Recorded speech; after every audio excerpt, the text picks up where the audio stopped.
तो अस्सलाम वालेकुम, उम्मीद करते हैं कि आप सब खैरियत से होंगे। तो आज का हमारा टॉपिक है एग्जाम्पल नंबर 3। ठीक है, इससे पहले हम सिंपल हार्मोनिक मोशन में सिंपल पेंडुलम और बॉल एंड बाउल सिस्टम को पढ़ चुके हैं। ठीक है, तो अब उसके बाद हमारे पास न्यूमेरिकल नंबर एग्जाम्पल नंबर 3 है। एग्जाम्पल नंबर 1 और 2 भी कर चुके हैं। अगर वीडियो में मुश्किल का सामना हो तो प्ले लिस्ट को ज़रूर विजिट करें। तो आ जाए एग्जाम्पल नंबर 3 को सॉल्व करते हैं। तो ये न्यूमेरिकल सिंपल पेंडुलम से रिलेटेड है। ठीक है, जिसमें फॉर्मूला हमारे पास इस्तेमाल हुआ टाइम पीरियड का, और टाइम पीरियड का फॉर्मूला क्या है, T = 2 square root L divided by G। ठीक है, तो आज ये शुरू करते हैं, सवाल को पढ़ते हैं। तो सवाल हमें दिया गया है फाइंड द टाइम पीरियड। तो सवाल में हमें दिया गया है कि टाइम पीरियड आपने मालूम करना है, और क्या मालूम करना है बेटा, फ्रीक्वेंसी मालूम करनी है। ठीक है, तो दो चीज़ें मालूम करनी है, टाइम पीरियड और फ्रीक्वेंसी। टाइम पीरियड का सिंबल है T और फ्रीक्वेंसी का सिंबल है बेटा स्मॉल f। क्लियर? और किसके मालूम करना है बेटा, सिंपल पेंडुलम का मालूम करना है, जिसकी लेंथ आपके पास दी गई है। लेंथ आप अंदाज़ा लगा सकते हैं, मीटर है इसकी यूनिट। तो जिसकी लेंथ आपको दी गई है बेटा 1.0 मीटर। ठीक है, at a location where G = 9.8 metre per second square. जहाँ पे G की जो वैल्यू है वो है 9.8 मीटर पर सेकेंड स्क्वायर। क्योंकि G की वैल्यूज़ भी क्या है बेटा, वेरीज करती हैं। ठीक है, लोकेशन के हिसाब से, लेकिन तो हमें दे दी गई 9.8, तो कुछ जगह 10 भी मौजूद हो सकती है। ठीक है, और यूनिट का ख्याल रखना है, तो बुक में यूनिट मीटर पर सेकंड लिखी, तो मैंने यहाँ मीटर पर सेकंड स्क्वायर कर दिया है, वो मैं करना भूल गया। ठीक है, कर दिया। ठीक है, तो आज सॉल्व करने से पहले हमें क्या करना है बेटा, इसका डेटा लिखना है, और उसमें जो जो क्वांटिटीज़ हमें मालूम करनी है उसके बारे में लिखना है, और जो जो क्वांटिटीज़ हमें दस्तियाब है उसके बारे में लिखना है। तो क्वांटिटीज़ हमें दस्तियाब कौन सी पहले वो लिखेंगे। तो हमारे पास जो है बेटा लेंथ दस्तियाब है, तो लेंथ ऑफ अ पेंडुलम। ठीक है, तो लेंथ ऑफ अ पेंडुलम क्या है बेटा, आपके पास L, और उसके जो मैग्नीट्यूड आपके पास 1.0 मीटर। ठीक है, इसके बाद जो वैल्यू ऑफ G है, तो G की जो वैल्यू है एक्सेलरेशन ड्यू टू ग्रेविटी। ठीक है, G की वैल्यू आपके पास है बेटा 9.8 मीटर पर सेकेंड स्क्वायर। और आपने मालूम क्या करना है, और मालूम करना है आपने टाइम पीरियड। ठीक है, the quantity to which we know is time period. तो टाइम पीरियड आपने मालूम करना है, तो टाइम पीरियड की जो सिंबल है T, और उसके आगे आपने सवाली निशान लगा देना है। और फ्रीक्वेंसी मालूम करना है, तो फ्रीक्वेंसी लिखेंगे।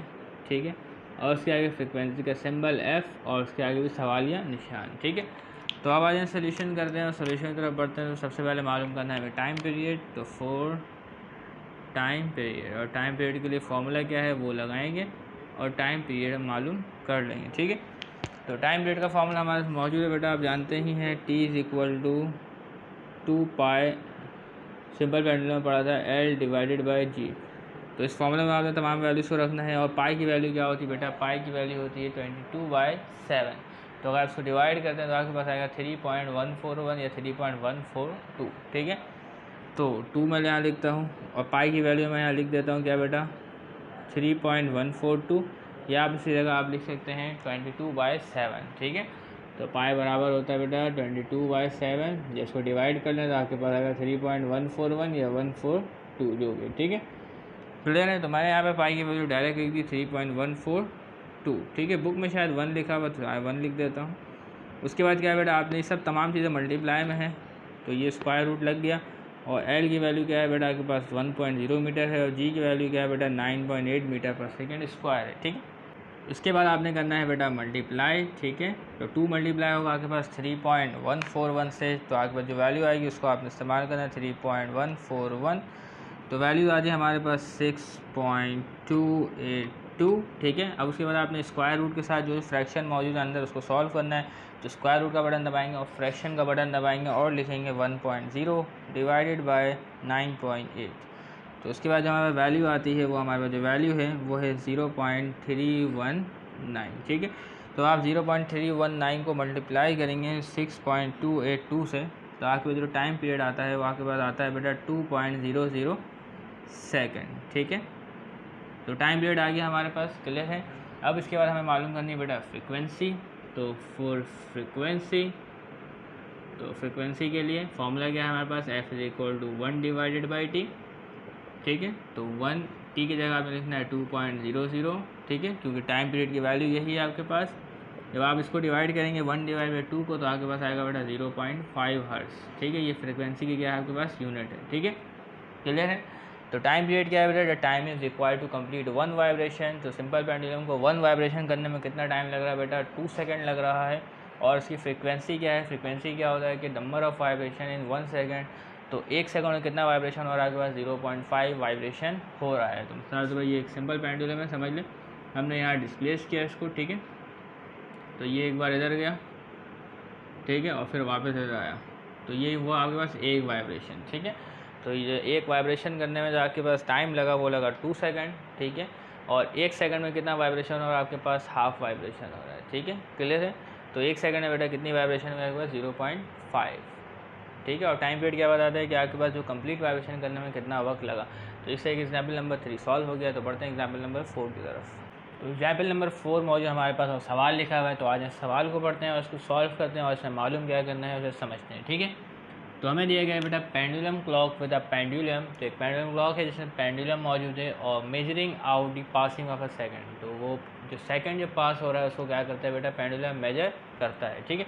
तो खैर अभी आगे देखते हैं हमें कहा क्या जा रहा है उसको देखते हैं। तो how long of a pendulum, तो क्या है बेटा आपके पास पेंडुलम की जो लंबाई है, स्ट्रिंग की जो लंबाई है वो कितनी होनी चाहिए, ठीक है। तो लिखा how long of a pendulum is required to have a time period of 1 second. तो पेंडुलम की लेंथ आपको कितनी चाहिए कि उसका टाइम पीरियड क्या हो बेटा? 1 सेकंड हो। तो टाइम पीरियड क्या होता है? Time is required to complete 1 vibration. तो इस पेंडुलम की लेंथ कितनी होनी चाहिए कि उसका जो टाइम पीरियड है वो क्या हो बेटा आपके पास? 1 सेकंड हो। 1 सेकंड मतलब कि अगर आप इस मास को यहाँ से छोड़ते हैं, ठीक है, तो ये यहाँ से एक बार हो और वापस आ जाए, ठीक है। और इसमें वक्त कितना लगे आपको? 1 सेकंड लगे, यानी 1 वाइब्रेशन करने में आपको 1 सेकंड लगे। तो उसके लिए आपके पास पेंडुलम की लेंथ क्या होनी चाहिए, तो वो हमें मालूम करना है। तो आज हम मालूम करते हैं, ठीक है।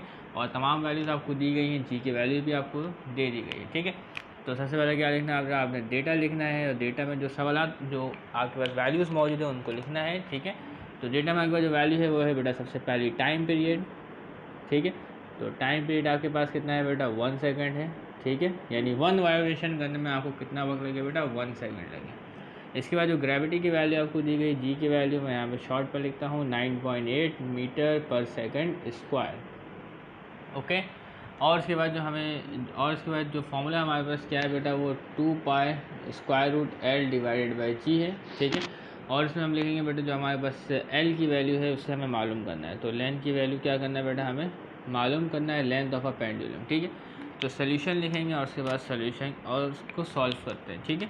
तो फार्मूला हमारे पास क्या है बेटा? By using the formula of time period of simple pendulum क्या है बेटा? T is equal to 2 pi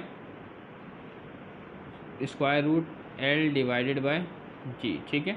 square root L divided by G. तो हमें मालूम करना है बेटा लेंथ। तो यहाँ पे देखिए बेटा लेंथ क्या है बेटा? स्क्वायर रूट के अंदर है एल। तो इसे क्या करना है बेटा? सेपरेट करना है, रीअरेंज करना है और एल की वैल्यू को अलग करना है। तो एल की वैल्यू को अलग करने के लिए क्या करना पड़ेगा? सबसे पहले आपने इस फॉर्मूले का स्क्वायर करना पड़ेगा, ठीक है। तो स्क्वायरिंग बोथ साइड्स आपने करना है, ठीक है। Squaring both sides. तो जब स्क्वायरिंग बोथ साइड करेंगे तो यहाँ पे भी स्क्वायर आएगा, यहाँ पे तमाम के ऊपर स्क्वायर आएगा, तो इसके ऊपर स्क्वायर आएगा, तो ये होगा आपके पास टी स्क्वायर, ठीक है, ओके। और इधर आप जब स्क्वायर लाएंगे, तो मैं अभी स्क्वायर नहीं लिख रहा, पहले पूरे ब्रैकेट में तमाम वैल्यूज़ को लिख रहा हूँ, उसके बाद मैं स्क्वायरिंग सबको डिस्ट्रीब्यूट करूँगा, ठीक है। तो ये क्या होगा बेटा? 2 का स्क्वायर क्या होगा आपके पास? 4। इधर तो टी का स्क्वायर सही है, और 2 का स्क्वायर आपके पास हो गया 4, और पाई का स्क्वायर आपके पास क्या होगा बेटा? पाई स्क्वायर, ठीक है। और ये जो स्क्वायर जो है, जो एल के ऊपर अगर स्क्वायर होगा, ठीक है, स्क्वायर रूट के ऊपर, तो स्क्वायर से जो स्क्वायर रूट है वो कट जाएगा और आपके पास क्या बचेगा? एल डिवाइडेड बाय जी, ठीक है। तो स्क्वायर रूट जो है इसको काट देगा, लेकिन इसको तो स्क्वायर मिलेगा, तो 2 का स्क्वायर 4 और पाई का स्क्वायर, और ये तो उससे कट गया, ठीक है, और बचा एल डिवाइडेड बाई जी। तो इसमें क्या बेटा? आपने एल की वैल्यू को सेपरेट करना है। तो क्या करेंगे? इस जी को जो डिवाइड है मौजूद है इज इक्वल टू इस तरफ, तो इस इक्वल टू को दूसरे साइड आपने इसको मल्टीप्लाई में भेज देना है, ठीक है, इस तरीके से करके, ओके। तो क्या है बेटा? जी जो है वो टी स्क्वायर के पास जाएगा, तो क्या लिखाएगा बेटा? G T square is equal to 4 pi square और एल, ठीक है। आपने एल को सेपरेट करना है, तो क्या होगा बेटा? 4 पाई स्क्वायर जो है मल्टीप्लाई में है, तो इज इक्वल टू किस साइड आके डिवाइड हो जाएगा, तो जी टी स्क्वायर के नीचे लिखाएगा, किसके नीचे लिखाएगा बेटा? जी टी स्क्वायर के नीचे लिखाएगा क्या बेटा? 4 पाई स्क्वायर, और ये क्या बेटा? एल हमारे पास सेपरेट हो गया। तो अब एल सेपरेट हो गया, हमें लेंथ ऑफ पेंडुलम आसानी से इससे पता चल जाएगा। तो क्या करेंगे बेटा? पुट ऑल दिस वैल्यू, ठीक है, put all values in above, ठीक है। तो इसमें तमाम वैल्यूज़ को पुट करेंगे और हम लेंथ ऑफ पेंडुलम मालूम कर लेंगे, ठीक है। तो आ जाए जी की वैल्यू क्या है, हमें दी गई बेटा 9.8 मीटर पर सेकंड स्क्वायर, ठीक है, 9.8 मीटर पर सेकंड स्क्वायर, ठीक है। सेकंड के ऊपर इन्वर्स लगा दिया है, तो सेकंड को मैंने ऊपर भेज दिया, ठीक है। अब उसके बाद क्या है आपके पास मौजूद है बेटा टाइम पीरियड, और टाइम पीरियड आपको क्या दिया गया है, 1 सेकंड दिया गया है, ठीक है। तो 1 सेकंड यानी 1s, ठीक है। और उसके ऊपर क्या है बेटा आपका स्क्वायर मौजूद है, और डिवाइडेड बाय 4, और पाई की वैल्यू क्या है बेटा आपके पास 3.141, और पाई का भी स्क्वायर है, तो पाई की वैल्यू के ऊपर हमारे पास क्या आ जाएगा, स्क्वायर आ जाएगा। तो आइए इसको सॉल्व करते हैं, ठीक है। तो पहले ऊपर वाली वैल्यूज़ को सॉल्व करते हैं। तो 9.8 मीटर इंटू सेकेंड इनवर्स, ठीक है, और यहाँ पे क्या आएगा बेटा 1 और सेकंड का स्क्वायर, ठीक है, और डिवाइडेड बाय 4, इसी तरीके से, और जो 3.141 है इसका स्क्वायर आएगा हमारे पास। तो 3.141 का स्क्वायर हमारे पास मौजूद है, और वो हमारे पास है बेटा 9.865, ठीक है। तो बाकी काम इस तरफ करते हैं, ठीक है। तो 9.865 को आप मल्टीप्लाई करेंगे किससे बेटा, 4 से, तो आपके पास आएगा 39.46, ठीक है। तो इसको भी करते हैं, लेकिन अभी जो ऊपर के मामला है उसको सॉल्व करते, तो बेटा इधर देखिए सेकंड का क्या है बेटा, इन्वर्स है, ठीक है, सेकंड स्क्वायर इन्वर्स है, और यहाँ सेकंड स्क्वायर, इसकी पावर प्लस है, इसकी पावर माइनस है, और दोनों मल्टीप्लाई हैं। तो ये क्या है बेटा, सेकंड और सेकंड कट जाएगा, यहाँ पे सेकंड इन्वर्स और सेकंड स्क्वायर कट जाएगा, ठीक है। तो आपके पास क्या बचेगा, सिर्फ L is equal to 9.8 metre, ठीक है, और डिवाइड आपके पास मौजूद है 39.46, उसको मल्टीप्लाई करने के बाद 39.46, ठीक है। तो अब अगले स्टेप में क्या करना है, 9.8 को आपने डिवाइड करना है 39.46 से, ठीक है। जो आपके पास वैल्यू आती है वो आती है हमारे पास कैलकुलेटर में 0.248। तो आपने 48 को राउंड ऑफ करके क्या कर देना है बेटा, 5 कर देना है, ठीक है। तो ये हो जाएगा 0.25, और यूनिट आपके पास क्या है बेटा, मीटर। तो लेंथ की यूनिट आपके पास होती है मीटर। तो आपके पास जो सिंपल पेंडुलम है तो उसकी लेंथ होनी चाहिए आपके पास 0.25 मीटर, ठीक है। वो इसलिए क्योंकि 1 सेकंड में जो आपने क्या करना है, एक वाइब्रेशन करना है, ठीक है। तो उम्मीद करते हैं तमाम बातें आपको समझ में आ गई होंगी। तो मिलते हैं नेक्स्ट वीडियो, तब तक के लिए इजाज़त दीजिएगा, चैनल को सब्सक्राइब कीजिएगा। अल्लाह हाफिज़।